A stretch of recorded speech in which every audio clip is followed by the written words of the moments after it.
Welcome to Lessons in Leadership. Steve Adubato with my colleague, Mary Gamba. We kick off the program with Sunil Dadlani, who's EVP, Chief Cyber Security Officer at Atlantic Health System, one of our healthcare underwriters. Sunil, good to see you. Thank you for having me. Hey, let's get right to this. Artificial intelligence and healthcare, you say? You know, healthcare and artificial intelligence are so really integrated, and in fact, everything is now integrated, not only healthcare, but every industry vertical.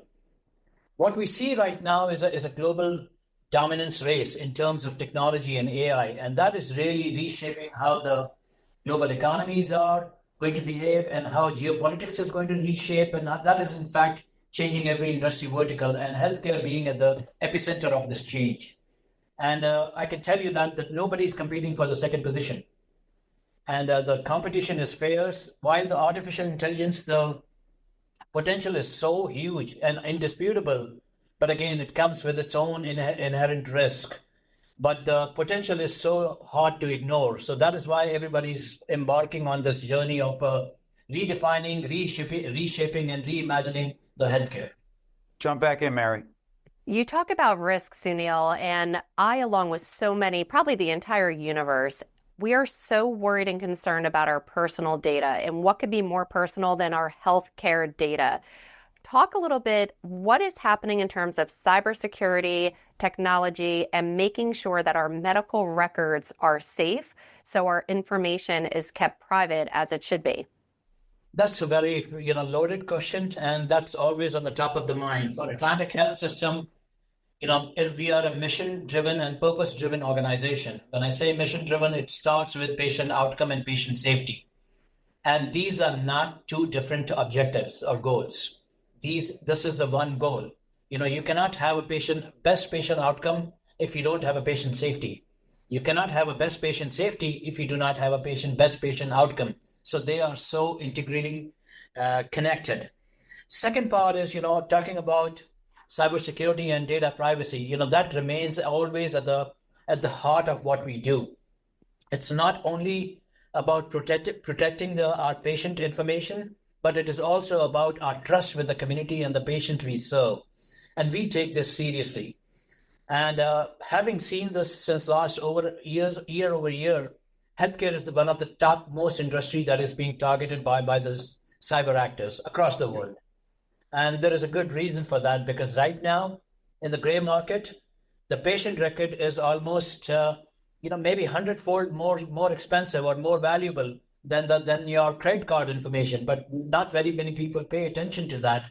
And without getting into too many details about and exposing our cybersecurity posture, but again, we are doing everything humanly possible in leveraging people, process, technology, education, awareness, and building large partner ecosystem to basically build our cyber posture that is secured by design, secured by default, and secured by demand.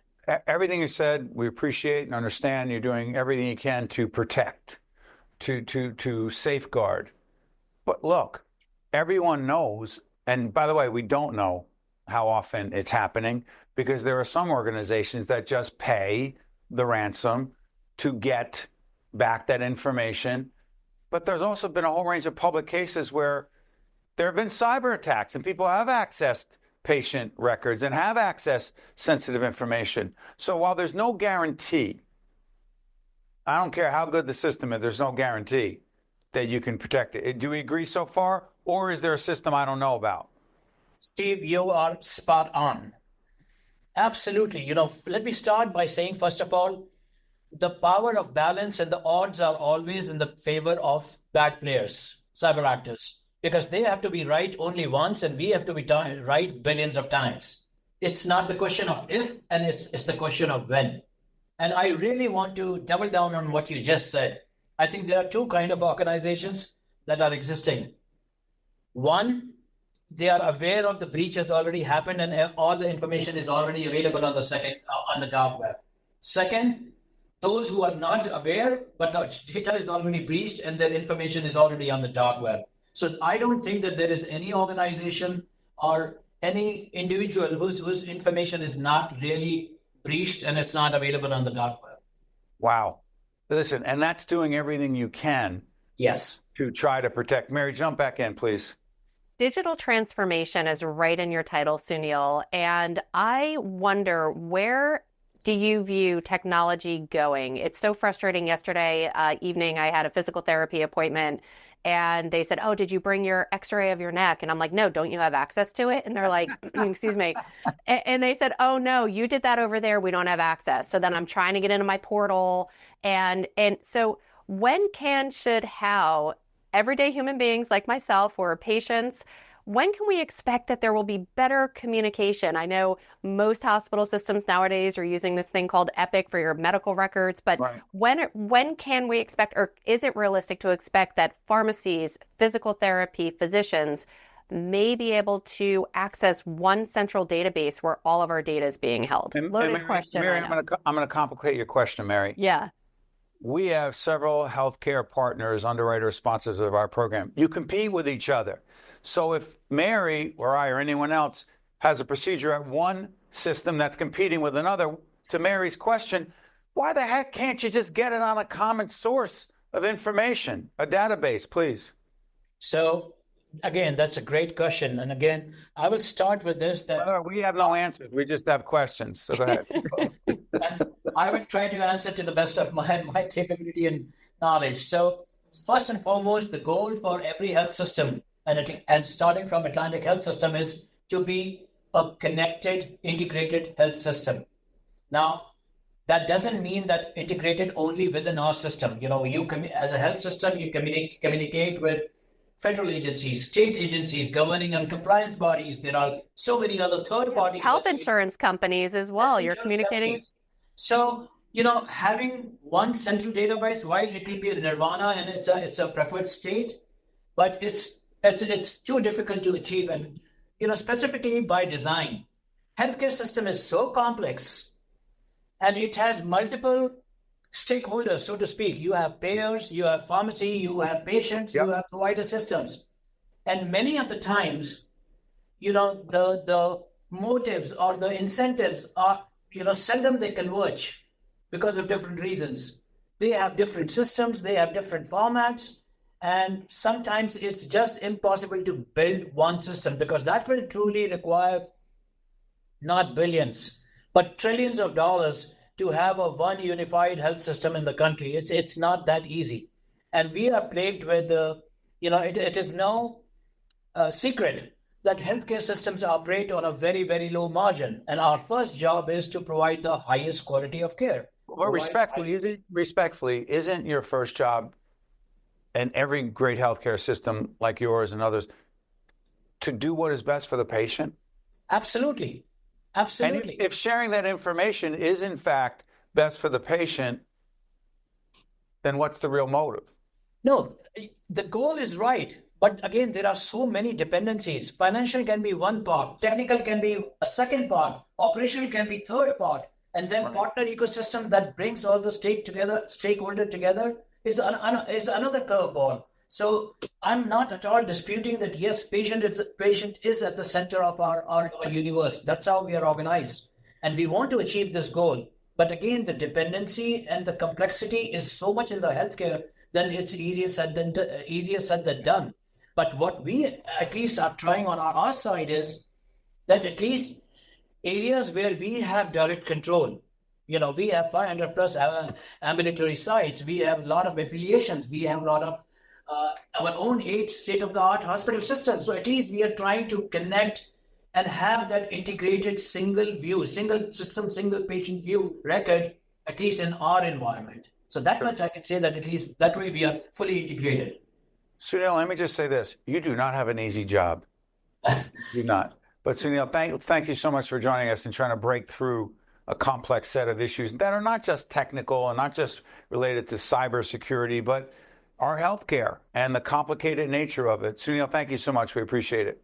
Thank you so much, Steve. And I just want to add one quick another comment, because we are non-linear thinkers. We always don't think that, if there is a problem, there is a logic, why don't you do it? Non-linear thinking is all about exploring different options. And one way, when you and Mary brought up the issue of a single record, maybe sometimes it is not a bad idea from one lens. Because if you create too much on one single system, you create a single point of failure. So if one system, which is in the entire ecosystem, gets failed, then you're compromising the whole system, whole industry. So that's again another point of view to ponder. It's true. More to think about. Sunil, thank you so much. We appreciate it. Thank you. You got it. Stay with us. We'll be right back. This edition of Lessons in Leadership is made possible by the Vicino Leadership Institute at Seton Hall University, Prager Metis, Valley Bank, the International Union of Operating Engineers, Local 825, the North Ward Center, Jingoli Construction, the New Jersey Sharing Network, Horizon Blue Cross Blue Shield of New Jersey, the Helix, Fedway Associates Inc., the Port Authority of New York and New Jersey, Choose New Jersey, and Seton Hall University, showing the world what great minds can do since 1856. This is Mary Gamba. If you want more leadership tips and tools, log on to stand-deliver.com. Promotional support for this edition of Lessons in Leadership with me, Steve Adubato, and my colleague Mary Gamba has been provided by NJ.com, NJBIA and New Jersey Business Magazine, CIANJ and Commerce Magazine, and the Meadowlands Chamber and Meadowlands Media.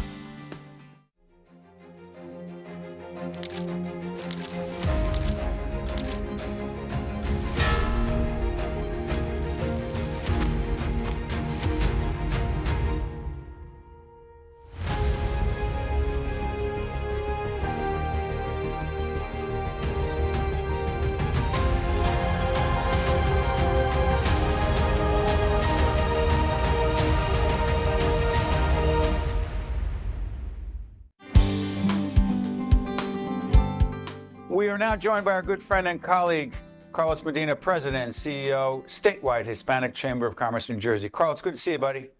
Always a pleasure to see you, Steve.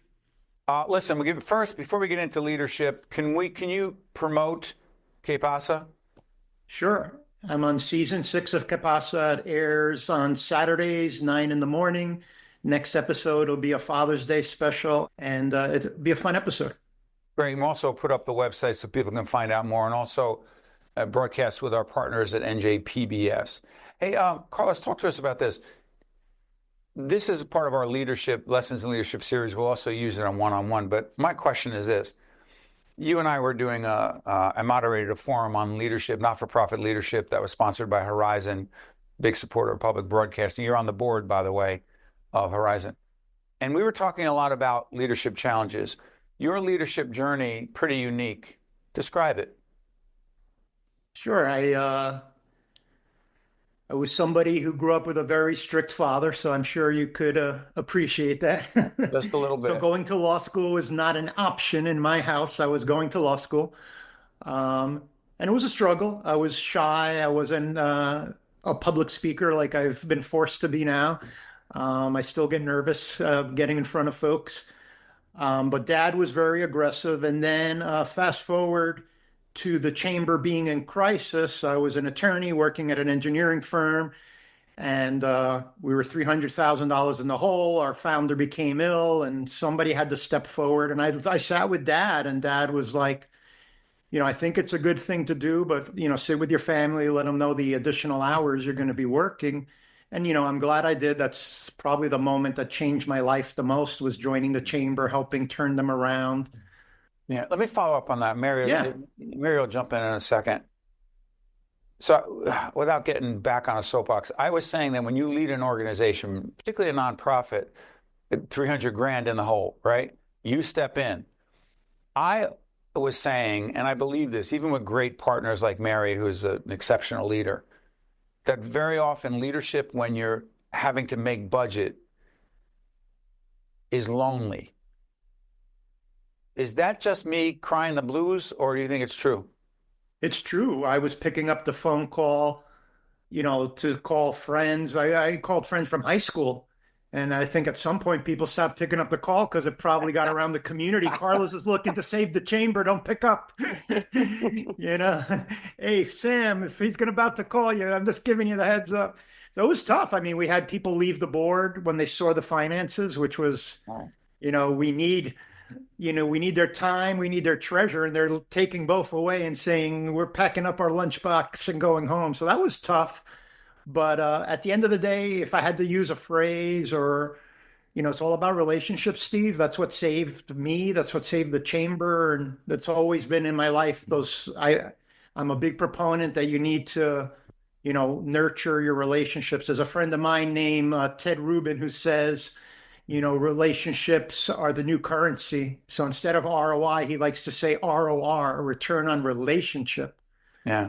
Your friend's a smart guy because Mary and I built this organization through our relationships and also our relationships with a great team that we have. Go ahead, Mary. It's funny you mentioned relationships, Carlos, with our new up-and-coming leaders, our younger 20-something leaders. Steve has sons in their 20s. I have two sons, a 20 and a 23-year-old. How do you recommend to these young leaders up and coming to build relationships when so much of what they do is just like we're doing right now on Zoom, on Teams? Yeah. And how do you build relationships in this and on the phone in this type of format? I'm not shy, Mary. So like I have a 22-year-old daughter who you'll see on that episode. She joins me on the Father's Day episode. So she wants to be a Broadway performer in musical theater. So I'm just like, Carlos. Go ahead, Mary. My son is at NYU Tisch right now studying to be an actor. So we have to have a coffee with the kids. Definitely. Yeah, my daughter graduated Marymount Manhattan. Yes. In musical theater. Congrats. So she comes on the show. I've introduced her to, you know, Mandy Gonzalez from Broadway, Christopher Jackson. So she's met some really great people. So it's just, I'm aggressive with her. I'm like, you have to come to this cocktail party with me because you're going to meet a producer that could perhaps open a door for you. But I do struggle with the 20-something-year-olds are so different than the three of us that are on camera right now. I mean, it's such a different world. They don't build relationships. It's all digital. So I think there's a big disconnect in that generation, but those that can embrace it there's no stopping them. You know, like Steve's kids, automatically having Steve as a dad, they're going to have networks. They're going to know how to network. or they don't want their dad getting involved. And my wife, Jennifer, watches occasionally. Jen, I know you accuse me of trying to micromanage our kids' lives, which is a euphemism for Nick, Chris, Olivia, my oldest son, Stephen. Here's what you need to do. You need to call so-and-so. No, I'm going to text them. No, you need to call so-and-so and have a real conversation. Yeah. They don't know what they don't know. And I know they push back. But Carlos, this is a leadership and parenting question. Do we let them fail or fall, however it's going to play out, even when we know that they need to do this thing? We're not trying to control them, but help them understand that it isn't all digital. And texting is not talking. Go ahead, I think Carl. we have to let them have little stumbles, Steve. You know, not a long fall from a high building, but I think occasionally you have to let them. My daughter is my personality, so she's so stubborn that if I tell her, I think automatically she already has an inclination to say no just because it's coming out of my mouth. So I have to let her organically come to the same conclusion by supporting her as best I can. But yeah, it's a challenge. Mary, we should just do a series on parenting, which is, Mary, it is a form of leadership. It is. It is. And Carlos, I've said to Steve a million times, I said, you need to let them fail. If you always are there to catch them, as long as it's nothing ethical, immoral, illegal, dangerous, let them fail, because if not, they're not going to learn if you're always there to just scoop them right up. All right. So we're stop talking about my issues with my kids. All right. Here we go. Carlos, quick follow-up. Board leadership. As I said, you're on the board of Horizon, but also on New Jersey Transit. What the heck are you doing on the board of New Jersey Transit? I got off there in January. My term ended. Strategic decision making. Quick question on this: board leadership and executive staff-oriented leadership. Biggest difference? Board leadership is more about long-term strategy, not getting in the weeds. And obviously in management, you have to execute that vision.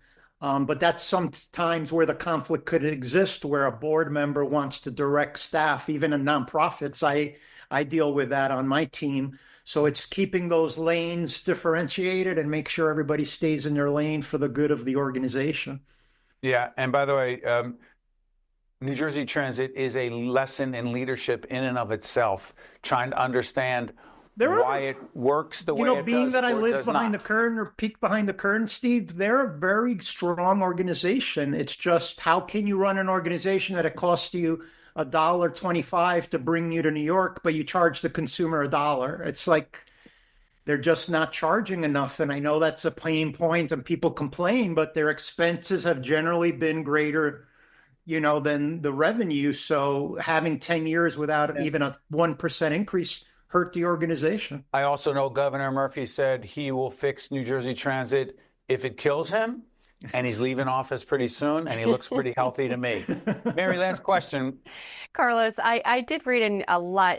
We do our research before these shows, and you are a self-professed storyteller. Where did your passion come from? I mean, we just saw it now for the past 9-10 minutes. Where does your passion for storytelling? Because at the way beginning of this segment, you shared that you get nervous sometimes with public speaking, but you're also a storyteller. Where does that connection come from? It's a weird conflict that I experienced. Dad was an amazing storyteller, to the point that as he was getting older and his memory was failing, some people might, like in a party, come and say, "Save me, your dad's told me the story 100 times."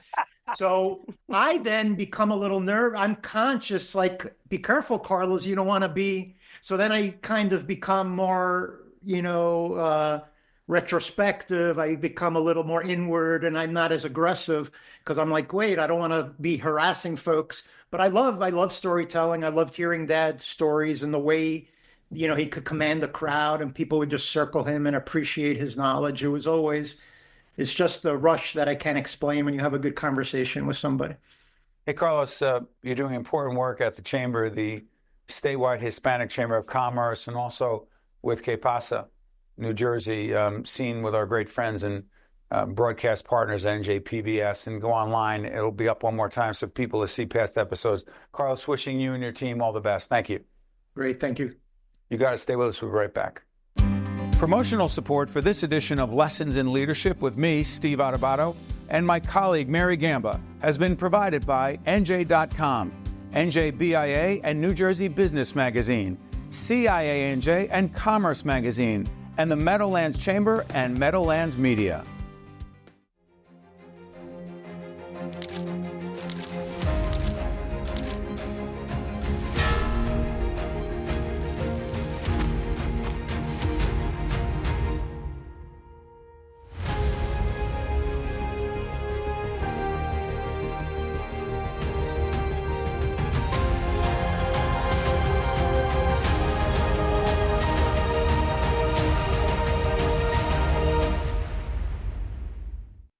All right, a couple minutes left. I'm a Knicks fan, New York Knicks fan.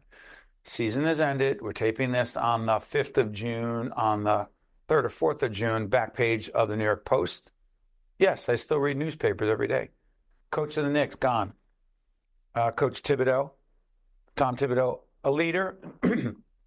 They won 50 games in a row in an 82-game season, 2 years in a row. They made it to the conference finals. They lost. They're not going. They didn't go to the NBA championship. There's an NBA championship, but I don't really care. After my team's out, I don't really care. That's not the issue. Hey, Mary. They thought it was time for a different kind of coach. Coach Thibodeau was old school, 90s-oriented coach, meaning he coached the way he wanted to coach, discipline, hard work, and didn't clearly jibe with the fact that the players had more of a voice than ever before, and you had to make your players happy. Mm-hmm. And he wasn't particularly concerned about making them happy. He was simply concerned about winning games, and his time ran out. Even if you win over a period of time, Mary, if you don't change your tune, are you out? You are out. And in this case, Frank Brown, the basketball. Yeah, bring Frank Brown in while I give I'll give my my minute on this. So less than a minute. Go ahead, go. yeah, less than a minute. Don't worry. I'm not but let me just put it out there. I'm not a basketball fan. The squeakiness. Not about basketball. Not about basketball. But in this situation, if a leader has been doing it and just because he won for however many, 23 some odd championships, however many it was, doesn't mean that if you are now losing because your approach, if you don't change your approach to adapt, pivot to a new generation in the way that people are learning, are taking coaching, you then don't deserve to stay in that spot. Sometimes I read in one article, it said sometimes the simplest choice is the right choice. And in this one, if the coach isn't bringing your team to victory anymore, it's time for a change. Frank, to be clear, they won a lot. They won a whole lot. They just didn't win the big one. So go ahead, Frank. A real leader creates change. The Knicks had been losing for many years. This man brought them almost to the promised land of basketball. Almost. How you get rid of him because they did not actually win after having so many years of horrible defeats is just outlandish. That's not the leaders. The bad leadership is in the front office who decided to get rid of him. So when is it Chuck Dolan? Is that his name? Is it Dolan's name? Oh, Jim Dolan. Tim Dolan.